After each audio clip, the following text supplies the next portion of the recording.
এই প্রস্তাবে দিয়ে আপনি চাইছিলেন আলোচনা করা হোক রাজ্যসভায়, কেন?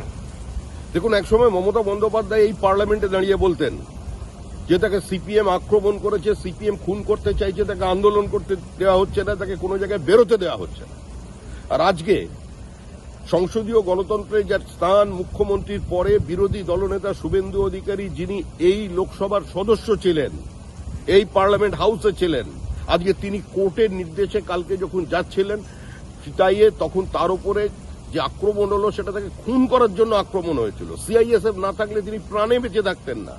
তা আমি চাই একজন প্রাক্তন সাংসদ এবং বিরোধী দলনেতা, একটা সাংবিধানিক পদ যার আছে, আজকে তিনি আক্রান্ত হচ্ছেন, তাকে খুন করার চক্রান্ত করছে জেহাদিরা।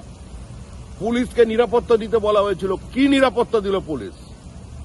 এই শুভেন্দুকে খুন করবার চক্রান্তের যারা করেছিল এবং যে ঘটনা কালকে ঘটেছে তা নিয়ে আমি মুলতবি প্রস্তাব আনতে চেয়েছি।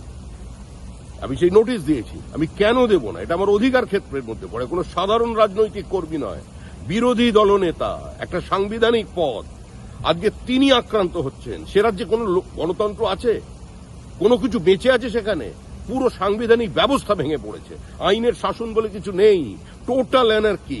এ নিয়ে আলোচনা চাই। মণিপুর করছে, পশ্চিমবঙ্গ তো মণিপুরের অনেক ওপরে। মণিপুরে যত মানুষ মারা গেছেন দুর্ভাগ্যবশত, তার থেকে বেশি রাজনৈতিক খুন হয়েছে গত 10 বছরে পশ্চিমবঙ্গে। ওদের মণিপুর নিয়ে কি আলোচনা করবেন? বাংলা নিয়ে, মুর্শিদাবাদ নিয়ে আলোচনা করুন, মালদা নিয়ে, দক্ষিণ 24 পরগনা নিয়ে, বর্ধমান নিয়ে আলোচনা করুন, কত মানুষ খুন হয়েছে।